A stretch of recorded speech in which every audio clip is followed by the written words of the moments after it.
Ամենապատրաստական դատավորներից եք, չնայած այն հացադումներին, որ ձեզ տրվում է, շատ կարճ հարց Պանչիչյան, սահմանադրական փոփոխությունների արդյունքում Նիկոլ Փաշինյանը լավներ եզրույցում ասաց, որ սահմանադրական փոփոխությունների արդյունքում դատավորները լինել են ժամանակավոր պաշտոնակատաներ, շատ չի ուզում ճակերտները բացել, ըստ էության այն դատավորները, որ 65 տարին պետք է ցմա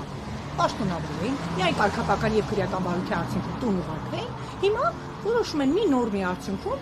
ոչ ցանկալիներին ըստ էության տուն ուղարկել։ Հիմա հասկանանք Պանչիչյանը համարվում է իշխանությունների սրտի դատավորը, թե ոչ ցանկալիների ցուցակում։ Ճիշտ ասած, չգիտեմ, ում սրտի դատավորն եմ համարվում, համեն դեպս ես աշխատում եմ օրենքի եւ իրավունքի շրջանակներում, բայց ինչ վերաբերում է այդ նախագծին, իրականում նախագիծը չեմ տեսել, չկա էլ կարծես թե դեռ հրապարակված պաշտոնապես չեմ կարող գնահատել,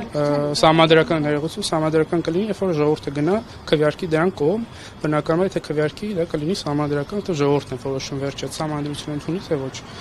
Նախագիծը երբ որ լինի, ընթերցեմ նոր ձեր հարցին կարող եմ հստակ պատասխաններ տալ։ Այսինքն սկզբունքորեն դուք կարծում եք, որ տեսականորեն հնարավոր է, որ դատավորների անկախության երաշխիքները նոր սահմանադրությամբ վերացվեն։ Արաքս ջան, չասացի նորմալ է, դրա համար ասեմ նախագիծը պետք է լինի, ներողություն, նախագիծը պետք է լինի, հասկանամ հիմնավորումները ինչումն է դրա, որ նման նախագիծը առաջարկվում, որ կարողանամ ձեր հարցին հստակ պատասխանել։ Սահմանադրական փոփոխությունների իրականացնող հանձնաժողովը այդ խորհուրդը պատահական մարդկանցից չի ընտրված եւ այստեղ ուղղակի քաղաքացիներ չեն, մարդիկ են, որոնք համենայն դեպս իրավագիտակցությունը բավականին բարձր պիտի լինի եւ այս համատեքստում որքանով է ողջամիտ, որ նման հարց քննարկվի, նման հարց օրակարգում հայտնվի։ Ես ձեր հարցին արդեն պատասխանեցի։ Ինչեւ նախագիծը հստակ չլինի պաշտոնապես հրապարակված, չեմ կարող ձեր հարցին հստակ պատասխանել։